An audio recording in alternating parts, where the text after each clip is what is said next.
Old and new. Oric hadn't stopped talking since the feast started, and for most of his stories, Eragon was an attentive listener. After a while, though, it became hard to remember all the names and facts, because he felt overwhelmed by the presence of his old friends at his new home, suffocated even. Feeling distracted, Eragon looked at Oric and realized he was expecting a response to his question. "Pardon me, I didn't catch that," Eragon said with a guilty look. His friend smiled and tapped him on the shoulder. "I asked how long it would take for the first riders to be ready." Eragon took a sip of his ale. He had already told all the leaders in Alagasia when he expected the first riders to be ready to take their roles as protectors of the land. He did it on more than one occasion, and he felt the pressure to hurry the process every time they would talk to him via scrying. The only exception was Arya, who appeared to understand why he was being so thorough in educating the new riders. "Next spring," Eragon said simply.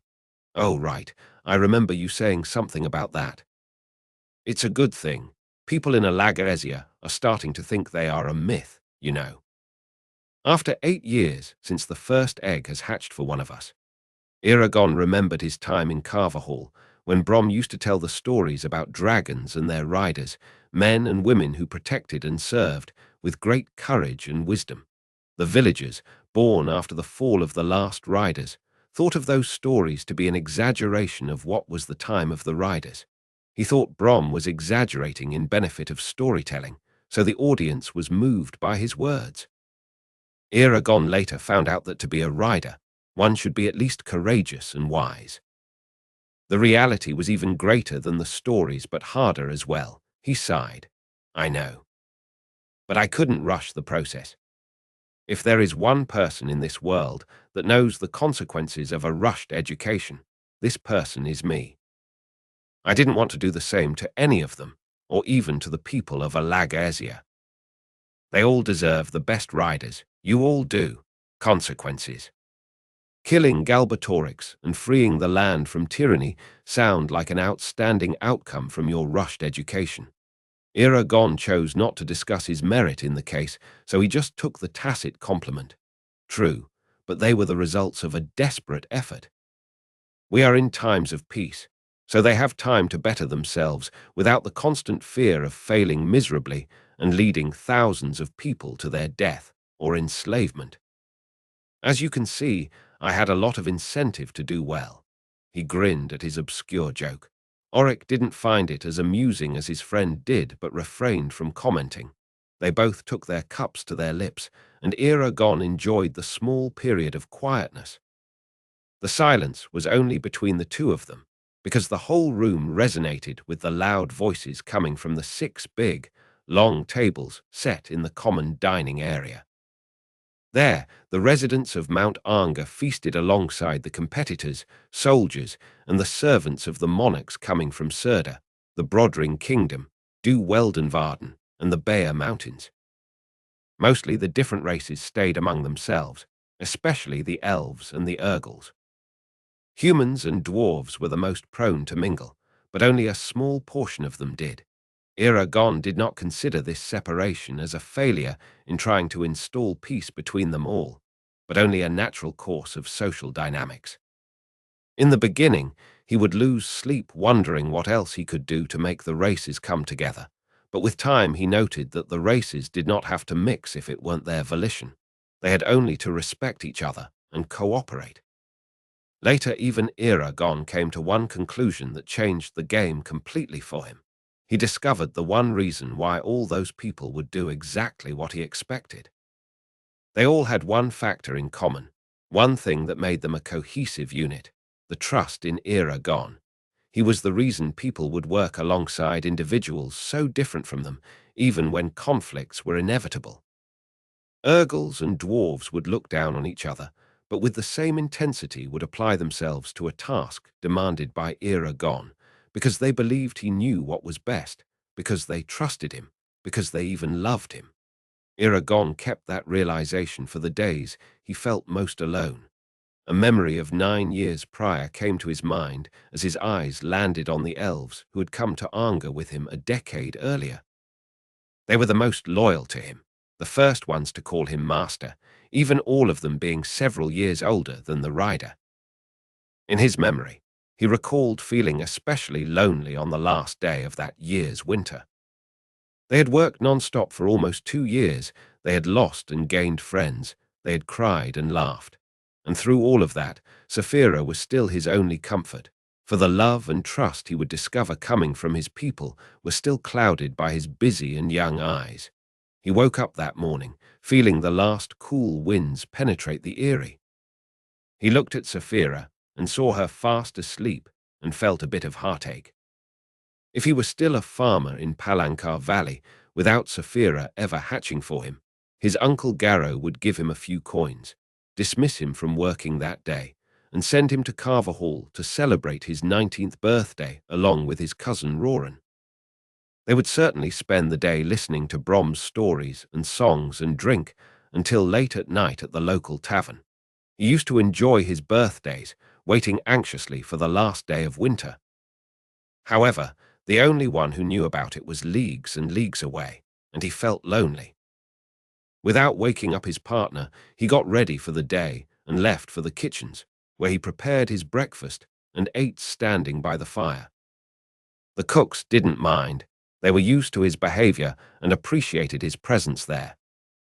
Eragon intended to continue his routine normally when he was approached at the main hall by Blurdgum, who greeted him touching his lips with 2 fingers. "Good day, master." "Hello, Blurdgum. Good day to you too." "Does anything need my attention for the day?" The elf smiled with uncharacteristic easiness. "I believe there is, master." "Your rest," Eragon frowned. "What do you mean?" "I have a lot of work to do today. Don't worry, master. We will take care of your duties so you can enjoy the last day of winter. I just conversed with Saphira. She's expecting you to join her on a day trip." Eragon felt confused. "Blurdgum, I appreciate the gesture, but I don't think it would be wise of me to just leave when there is so much to do." "Just go, master, and don't worry," he repeated and started to leave. After a few steps, he halted.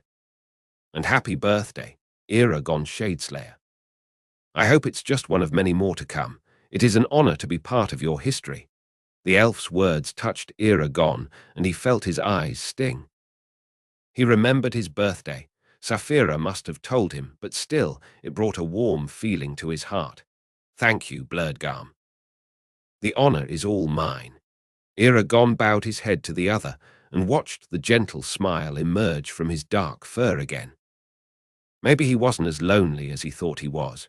Sitting with all the leaders of Alagasia, he locked eyes with the eccentric-looking elf from across the hall, who gave him a nod and raised his cup to him. Blurdgum was sitting between Estrich and Indivia, at the end of the table closest to the right wall. They couldn't be farther away from where he was sitting, at the left end of the important 2-legged table, as Saphira called it earlier that night. He could only think of how much he wanted to be with those who made him feel less alone throughout the last decade. "Go join them already," Saphira said. "Would it not be rude only if you leave without saying anything?" Eragon nodded to her, who was sitting by his left side. He then stood up with his cup in hand and positioned himself in front of the table. Directly in front of him was Nasuada, at the middle of the table. By her right side sat King Orin and his wife Queen Manuela, Nar Gajvog and his mate in Hara. On her left were Arya, Vedra and Oric. They all occupied one side of the table that stood on a step by the back wall, opposite the entry doors. The other tables were set perpendicular to theirs, almost the same length as the side walls of 60 feet long. There were 3 fireplaces along each side wall, around which people would pull their chairs after dinner to chat and smoke their pipes, enjoying the comforting heat. Eragon liked that particular habit very much, having acquired a pipe of his own. "Will you all excuse me?" He bowed to his companions and touched 2 fingers on his lips to Arya in a sign of respect. "Your Majesties, Nar Gajvog, Lady in Hara. But I must give my attention to my fellows and maybe get to know some of the competitors." "Of course, Eragon." Although I regret not having the opportunity of a conversation with you, Nasuada spoke. I agree. But I doubt there won't be plenty of opportunities to do so in the days to come. You are right. Go now. She smiled friendly, to which he responded in kind and bowed again. Moving away from the table, he caught a glimpse of Angela sharing a quiet moment with Fernan. He decided to approach the pair. Hello, Angela Fernan. Oh, hello, Kingslayer. Of all his titles and nicknames, that one he hated the most, so he wrinkled his nose. All right. Shadeslayer, then. Satisfied. That's better, thank you. Hello, Eragon. It's good to see you again. Fernan's incredibly low voice filled his mind, and he felt a rush of emotions coming from the dragon, which made Eragon think that he was very much missed by Fernan in the decade they haven't seen each other. I am really glad you are here as well. After all, this is your home too, Fernan, and you will be forever welcomed within these walls. The dragon hummed with pleasure. I will remember this, master. Eragon smiled greatly. You don't have to call me that, Fernan. I'm not your teacher. I think he should, since I plan on asking you and Saphira to train us sometime in the next days. Arya spoke, walking to place a hand on Fernan's neck. Train you. Eragon was surprised. I don't imagine there's much we can teach you that you don't already know. I think it would be beneficial anyway. So, do you agree? I don't want to overload you, so if you are too busy already, I'll understand. Of course, we will train you, Arya and Fernan. A little time in the sky is no overload to anyone. Saphira came closer to the group. She's right. We will set a time and a day. I'll let you know, he smiled, looking from one to another. Thank you, Eragon, Arya said in a kind tone. Fernan bent his head, saying, Thank you, master. His voice sounded amused and youthful in Eragon's mind, which made him feel comfortable in the dragon's presence. Turning to Angela, he saw her curious expression for witnessing a partially quiet conversation. Walk with me, Angela, please. There is someone I would like you to meet. She raised her eyebrows. This better be good, Shadeslayer. I wouldn't trade a conversation with a brilliant dragon such as Fernan for a dull affair. Fernan hummed once more, pleased with the flattering. It will be anything but dull. Fair enough. I'll go. They both excused themselves to the group and walked between two of the long tables. Eragon led the way, looking for a particular person he thought would benefit from an exchange with the herbalist. Seeing a head of silver hair at the end, closest to the door of the second table from the left, he signaled to Angela their destination. He's there. Come, she nodded and followed. You know, I brought the dragon knuckles with me. I bet they would tell me interesting and new things about your future. I bet they would. Time passed, I changed. My former future became my present or even my past. Angela seemed amused, and what a future that was. It makes me curious to see what's next. So you will have to wait and ask me how my life went, for I do not wish to know my fortune again. Are you sure about it? She teased. Positive. Well, if you change your mind, don't hesitate to ask. I won't hesitate to tell you. He smiled and shook his head. I fear you'll tell me anyway. Don't be offended if I deliberately start to avoid you from now on. I certainly will. Angela acted upset. I did not come all this way to be discredited as a professional. A wrinkle appeared on his forehead just as they neared their destination. What did you come here for? She laughed. I missed you, of course. What else? You make this life interesting, Shadeslayer. Always so full of questions and ignoring the answers. She tapped his forehead between his eyebrows with her index finger. The wrinkle disappeared, but his confusion only grew. Shaking this sensation away, he turned to the silver-haired elf sitting alone at the other side of the table. His face was serious and even annoyed at the sight of Eragon. Angela, I'd like you to meet Rainier, soon to be an official dragon rider. Angela looked at Rainier with great interest, but the stare she received back was less than inviting. Atra Estini Ono Thelduin, Rainier Finairel, she performed the elven greeting.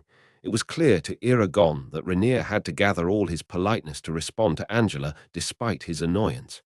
Atra du Ivarinya ono vada, looking from his approach. Be gone now. She took a seat at the table for Rainier's distaste. Eragon didn't expect anything else from Angela, since he knew she would find the young elf as interesting as she thought of himself. Without further ado, he left them alone. He didn't have to walk too much to join his everyday companions. At the sight of him, Estrich lifted her wine glass and Indivia smiled, while Yela pulled him a chair. He sat down opposite Blurdgum, took a deep breath and felt at home. His not-so-new home, among his not-so-new friends. But home, nonetheless. Maybe he was not so lonely as he thought. Life is good, little one. He spared Saphira a look from afar and watched as Arya caressed Saphira's jaw while his partner pressed her snout on Arya's forehead. Eragon smiled with fondness. Yes, Saphira, life is good.